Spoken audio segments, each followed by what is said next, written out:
Hello, and welcome once again to the Dental Marketing Mastery Series. This podcast is brought to you by dentalwebcontent.com and New Patients Incorporated. I'm Howie Horrocks, the founder of New Patients Incorporated. Along with me once again is my friend and partner and the president of New Patients Incorporated, Mark Dilatush. Hello, everybody. Welcome to our weekly podcast. Hey, Mark, did you see we got a whole bunch of new podcast listeners from down under Australia and New Zealand? So we'd like to welcome those guys and gals. Yeah, welcome from Australia and New Zealand. I'd like to preeminently thank whoever it is who's distributing our podcast URL in foreign lands. Thank you. We don't know who you are, so you can just send us an email. We love you. Yes, but we love you. Yes. All right. Today's topic, actually several kind of different subjects, but it all comes under the heading of top 10 ways that you might be destroying the results of your advertising. And I usually cringe.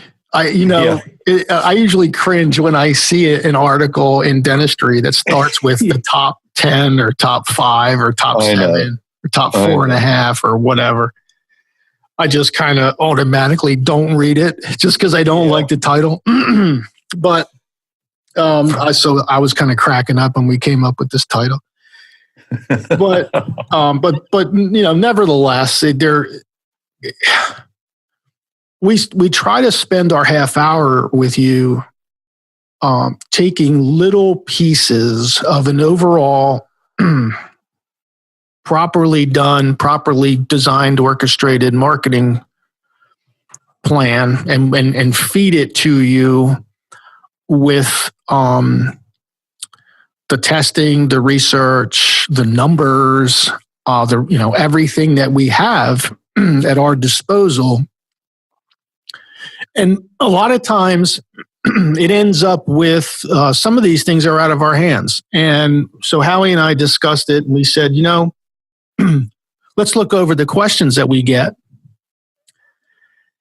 And I'm going to say 90% of the questions are in this top 10 list. So we said, you know what? Let's just do what we hate. let's do a top. Anytime you see anybody advertising like in an email or something that says top 10, you could almost assume that there's some kind of an odd reason why they would say top 10. They were trying to. It's called eye candy, right? Clickbait. Yeah. Right, is normally what those ad headlines are. We assure you that's not what we're doing to you, okay? So anyway, let's go through. We're going to get through these in as few podcasts as possible. It may take 2 or 3. So let's go through number 1 now is time. Now, what about time, Howie? Dentists get in the way of their own advertising results. Yeah, it's I guess you could also call it expecting everything today. There you go. Right. Right. A properly done marketing campaign has to take some time. It just does. There's a thing called market penetration. If you're just starting, you're a complete unknown to your target market. And you may be a complete unknown even if you've been in business for 15 years. There's that penetration. How far have you sunk in to people's minds in your target audience in the area around your practice? And that takes some time to happen. I don't care who you are. It just takes time. Right. Sort of like planting a seed, right? And then, being impatient that I don't get to pick my tomatoes. Yeah, exactly. Where's my apple? I just planted the tree. Exactly. And we get it, don't we, Howie? Like we're not, I want everybody that's listening to this, when we go through this top 10, we're not making light of this. This is, no, we may sound like we are, and but we're not. We're right with you. We would like to take our advertising dollars that promote our company, and we would like to sit there by the phone right when we apply them to the dentists and wait for the calls to come in, or wait for the online website inquiries to come in, or wait for people to schedule an appointment with us online, or what have you, right? We would love to be able to do that. But like we say to everybody, we're a 29-year-old overnight success. Right. We've been applying those dollars, and trust me when I say many more dollars than any of you listening to this spend, on a consistent, reliable, very measured way over all those years. So that's how dentists got to know us, right? Yes. They didn't get to know us because of our last ad. They got to know us because of our previous 431 ads. That's my point. Yeah. Right? No, seriously, right? That's a good way to look at it. Yeah. Yeah. So with time, let's dive down a little bit here and give people a little bit of a better expectation snapshot with time. Like, if everybody on this listening to this podcast has ever heard the term bell curve, you can see a bell in front of you. And at the very bottom of that bell to the left is when you started. And when you started, there's a certain period of time where you're kind of like, don't feel like it's working. You know what I mean? Like, and then all of a sudden a couple calls come in and you go, oh, okay. That's still not enough. It's still not what I expected. It's still not what I hoped. But it's a couple more calls than I had yesterday. Right? And then it turns into 4, and then it turns into 6, and then it turns into 8. And what Howie and I are telling you is every marketing medium, whether it's online, offline, internal, external, we're telling you they all have a bell curve. And that lower left-hand side of the bell curve always takes time. There is no such thing. I mean, the most instantaneous result you can probably get, I'm just trying to think here. I mean, AdWords? Yeah. Is probably the most instantaneous instant gratification you can get with your advertising dollar. But you might not be real gratified at the total number of conversions when you first start at the bottom of that bell curve. It takes investment month over month over month in order for that bell curve to start moving up. And the top of that bell curve is where you want to be, but you have to invest on the way up. That's our point. Yeah, and you see this happening. Dentists who try this, try that. Right. What they're actually doing is they're restarting that bell curve over and over and over again. Each new effort that they're engaged in. And the beginning of the bell curve is hardly ever where the revenue pull comes in. And it's always the most expensive. Right. It's always where the biggest costs are. Right. So they keep starting it over and over again, and their costs go through the roof. Right. Because they're not giving it enough time to actually, go up that curve and extend it, and then get all the benefits of that part of the bell curve. So, anyway, I think a really good, understandable, applicable example would be radio.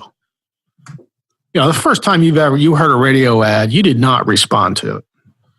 You just didn't, unless they said, call this number and we're going to give you a free Toyota, right? Nobody responds to something they've heard or seen or watched or listened to, one time. But the magic number is 11. So those 11 impressions, however they come in through whatever media types they come through, specifically with radio, it's amazing how consistent that 11th impression is, the 11th time that ad runs during the same hour of the talk show or what have you. It's amazing how the response numbers jump after the audience has had an opportunity to at least be familiar with you and it takes usually 11 times on a reasonably done radio ad. So meanwhile, you have to pay for all those impressions. The radio company doesn't go, you know what, it's going to take you a little while, so we're going to give you these first 11 ads for free. They don't do that. They charge you exactly the same amount for those initial ads, right, Howie? Yeah, pretty much. I mean, you might be able to swing a deal, but yeah, that's the idea. They're very well aware of the bell curves in their market area. So exactly. Yeah. So, all right. So time, not giving your advertising enough time. Now, Howie and I will also tell you that we've run into dentists who have been hanging on to advertising that wasn't working probably for 2 or 3 years. And it's kind of like they're whoopee. They're kind of just holding on to it. And no, I'll never let go of the yellow pages. No, you should have let go 5 years ago. No, but I won't let go. So there's also the other side of that. Like sometimes you kind of need to get away from an advertising medium. Just because you've always done it doesn't mean you should continue to do it. But for the most part, and it's on the opposite side, they give up too soon. And I think that's number one. Yeah.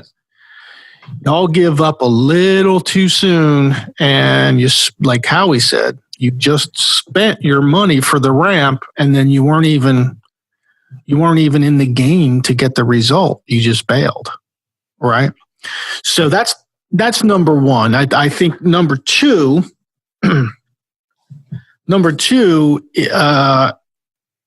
this really applies to everyone listening to this because, not. If you're our client and you're on our AdWord campaign, probably doesn't apply to you. But if you're almost anybody else on the planet, not having transparency to the actual results of what's working and what's not working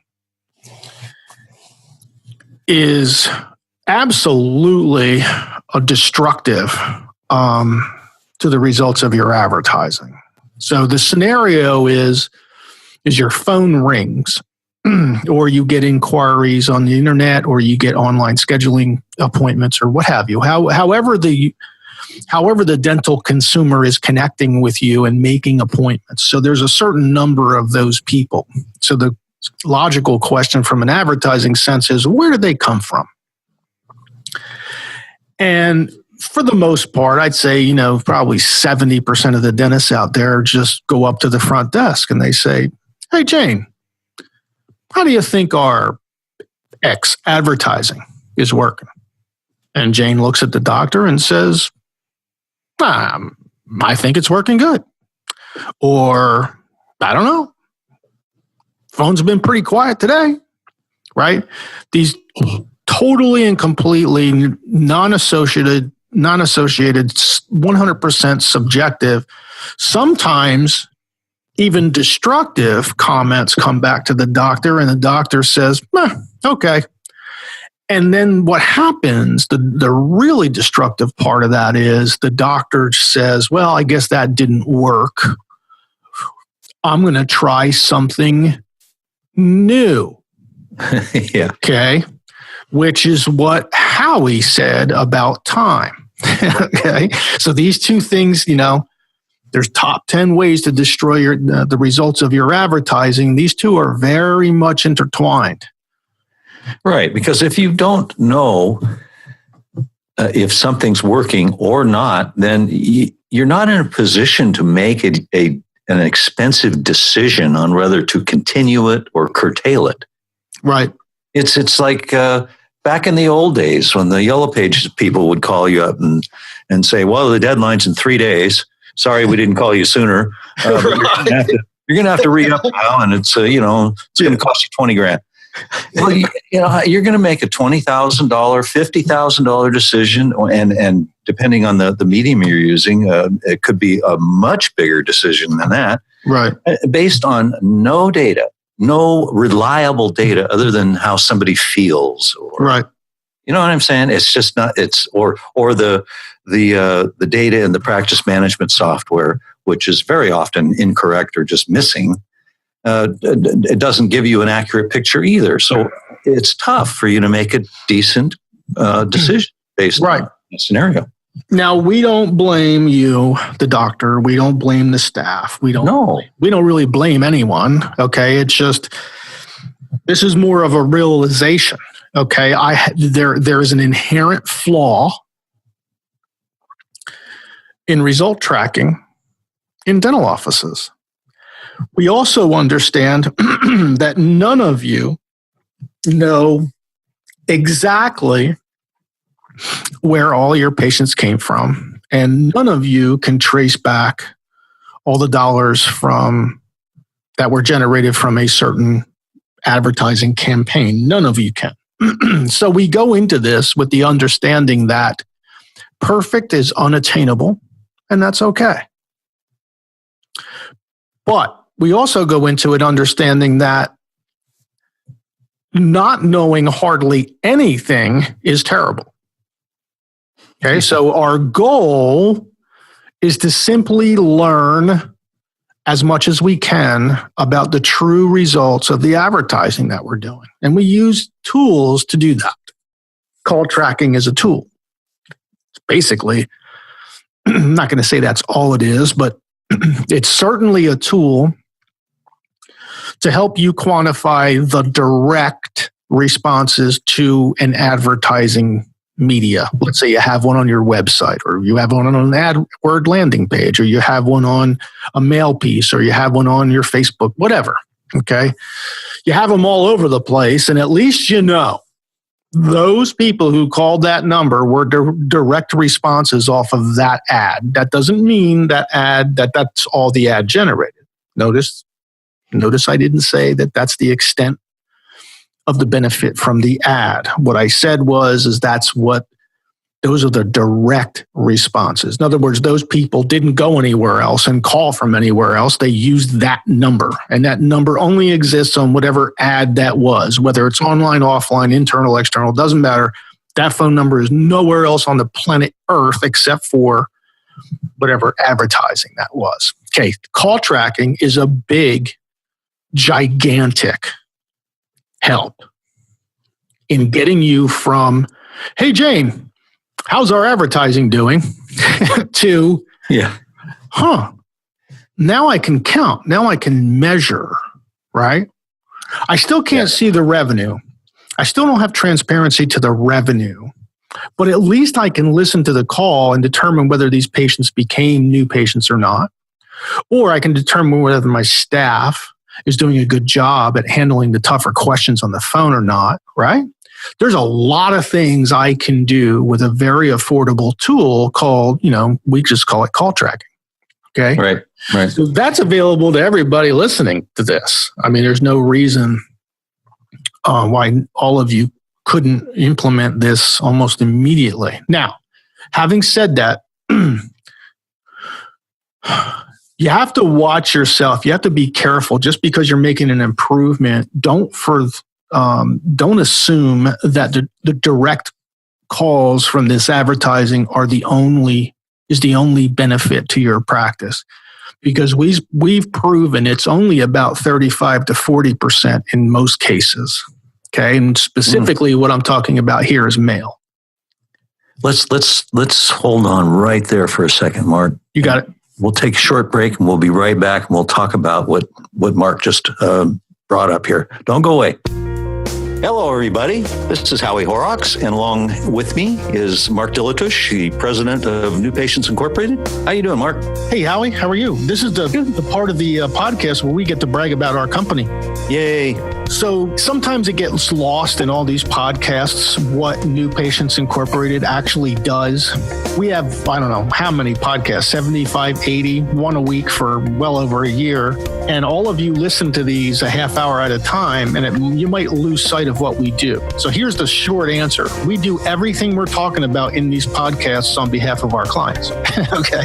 The podcasts are there for our clients, of course, just so they understand what the heck we're doing, but also for the doctors who are do-it-yourselfers. If you're not a do-it-yourselfer and you want someone to do this for you, newpatientsinc.com. There's an icon in the dead center at the top of our homepage where you can get a complimentary marketing plan. A series of questions will need to be completed. And once you complete that, We will analyze your market area, develop a marketing plan, and get on the phone with you, discuss all the sections of the marketing plan, just to make sure you understand a couple of things: what you're up against, what your expectations should be, and what Mark and Howie would do if we owned your dental practice. Okay, we are back. Yeah, let's talk about that. We were talking about call tracking, and go ahead. Well, Mark. just being able to track the advertising cost to a call, to a patient, to hopefully at some point in the future revenues. Call tracking helps that. But a lot of dentists get into a trap with call tracking as well. So that's what we're trying to help you through, is through that trap. So they'll look and they'll say, well, only 100 people called my office from this advertising. And they assume wrongly that that's the max number of people that called. No, that's the minimum number of people that responded to that advertising, not the maximum. A classic example is whatever, postcard, trifold, magazines, any offline promotion. Could be radio, television, almost print ads, could be any offline promotion with a call tracking number on it. How many of those? The ad design is purposely listing your URL. The goal behind the offline promotion is to drive the fence sitters from your ad to your website for them to call there. The only people that called with that call tracking number that's on that ad are the people that did not go to your website first. You have no idea how many people went to your website and called from there. Okay. Then they came into the office and they told Jane that the last thing they did was go to your website, and Jane put website in the referral field in your practice management software. And all of a sudden you think your website is like, the second coming. Yeah. When it's really not, right? Okay. So see how this starts to, right? So the first step is call tracking for sure, but don't let that morph into other poor decisions. Understand the difference between the primary responders and secondary responders, because it's right. Normally, especially with mail, normally the primary is about 40% of the total.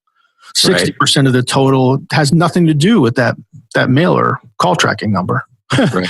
So well, anyway, so that's number 2, is gain transparency, understanding of your truer results. Notice I didn't say, perfect, because none of us are going to get perfect at these results, right? But 80% accurate is better than 20% accurate any day. And if you're making decisions based on 80% accurate data, you're going to be a much more successful dentist. Yeah, you sure are. You're going to have much less stress in your life when it pertains to advertising dentistry. Much less stress. You're going to spend far less money in the long run on your advertising if you're not starting and stopping and paying for the beginning of that bell curve endlessly until you retire. Trust us. Okay. So that was number 2, was result transparency. And number 3 is tied into number 2, which is number 3 is one of the top 10 ways to destroy your advertising result is to have just ridiculous, unrealistic expectations, right? Yeah. Okay. Now, remember, number 1 was time, not giving it enough time. So maybe one of the unrealistic expectations is that it's not going to take as long as I think. What do you think, Howie? Yeah. And it's tough, to we run into this all the time. Is say we do get a spectacular result with a client on the first thing we do for them. Well, then that becomes the norm now, right? Yeah, that becomes how come it's not happening with with this next effort? Right. Right. Okay, we swung the ball and we swung the bat and we got it, the sweet spot, and we hit it over the fence. Right. You don't have to do that all the time. In fact, you're not going to do that all the time with any advertising effort. What you are going to be doing is getting a lot of singles and doubles. Right. That is more than enough usually. So that's what we say with, align your expectations to what kind of barriers you're looking at. You've got people out there in the marketplace that don't know you exist. So how long is it going to take for you to achieve that market penetration? And then, you're going to have to be aware of who you're promoting to as well. And with each market segment comes its own, with that comes its own set of rules and problems. Right. And you have competition. And is your message the same or similar as your competition? If so, what are you doing? Good point. Yes. What are you doing? You just just because your postcard is orange and blue doesn't mean anything, right? It might be different to you, but the people receiving it is no different, right? So what's different about you, right? So when you go into these with unrealistic expectations, you say to yourself, well, how do I get realistic expectations? Good question. Oh, yes. Right. So I don't know if you know this or not, but we've been tracking this stuff for 28 years or so. And the majority of our data is centered around and refers back to doctor-patient ratio. So you say, okay, if I'm going to deploy this, I'm just going to use this website in this kind of a market.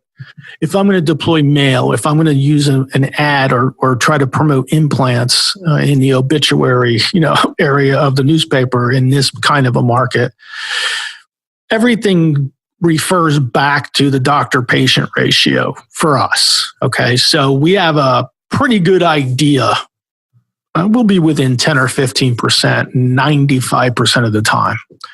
We have a pretty good idea of what's going to work, what's not going to work in a specific market, not based on whether or not you have palm trees, but whether or not there's 900 human beings running around for every dentist versus, let's say, a market that might have 2,000 people running around for every dentist.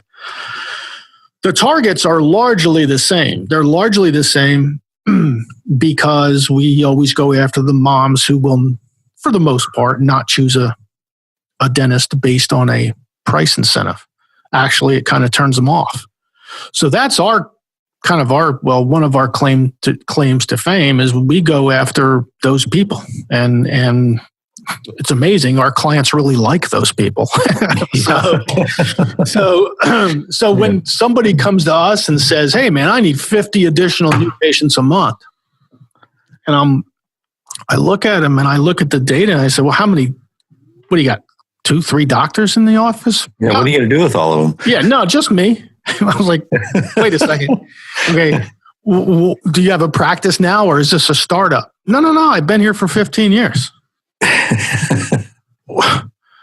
Why do you need 50 additional new patients a month? Well, because my hygiene's not busy. Okay, everybody's getting the picture here. Okay. Yeah. There's unrealistic expectations. So how do you get realistic expectations? I can tell you what we do. When someone comes to us and says, "Hey, I'm thinking about maybe hiring you guys to do your work," we say, "All right, let's take a look. At that point, we're kind of like dentists. We want to take an x-ray. We want to use an explorer. We want to look at the market. We want to diagnose what we're dealing with, right? What the doctor's up against." Part of that is the analysis of the market, the targets, the competition.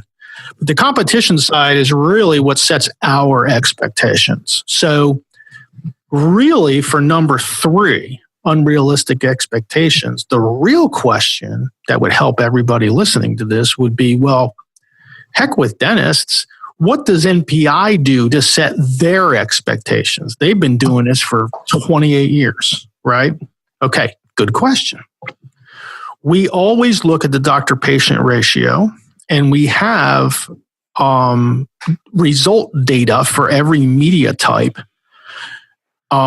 throughout the U.S. and 4 other countries for all these years, hundreds and hundreds of offices. So we have a really good idea of the minimum we should expect, and we have a really good idea of the maximum we should expect, right? So, and again, with the backdrop that we really 95% of our work is promoting dentistry based on the benefits of dentistry when we're not promoting dentistry based on a price incentive to come into a practice. That's not how our clients get their patients. Okay. So it's tougher to do it. It's tougher. That's a tougher market segment to penetrate. Right? Yeah, much more difficult, right? So how do we set our expectations? Almost every new person that engages us has expectations that are too high. Not because they don't, I mean, it's not because of anything other than maybe they're just starting. Maybe all the other stuff that they've tried has kind of failed, right? And they're just like, all they really want is just results. They don't really know what those results should be. They don't really know what their expectations should be, not logically, not based on numbers, not based on anything rational. It's almost all subjective and emotional. So we always use the doctor-patient ratio in a given market to adjust the actual results generated in similar markets throughout all the years and all the offices, right? It's on a gigantic spreadsheet. Yeah. So we can pretty much look and we can say, okay, in that kind of a demographic, in that kind of a market, we should expect whatever, let's say 4 new patients a month off of the website and the SEO. We should expect this much through AdWords. We should expect this much through mail. Some of these mediums require, an initial analysis to really get a good dig in, to really get close to the expectations. But how do bad expectations destroy your advertising? Well, if you expect 50 new patients a month and you get 10, you're disappointed. But if you're focused on 50 and you look at 10 as a disappointment, what if those 10 cost you $2,000 a month to get, but they return $2,000 a piece in the first year? Yeah. Make sense? Yeah. Okay. So that's why a doctor thinks he needs 50 new patients. Exactly. Because the quality of the patient is low, so he needs more of them. Right. And when your target market is already a better demographic or a better quality of patient, then you don't need as many of them. So here's the bottom line with unrealistic expectations. And anyone who knows Howie and I knows he is absolutely the creative genius on this staff. There's nothing creative about me whatsoever. Okay. But I'm the data guy. Right. Yeah. So, the data tells us what your expectations should be. So don't let unrealistic expectations on your end, whether you're using us or somebody else. Okay. This is not about NPI. Okay. This is about you going out and setting your expectations where whatever marketing company you use can hit or exceed them. Okay. Because here's what happens. You end up being happy. You end up with an ROI. The company that you're using is happy.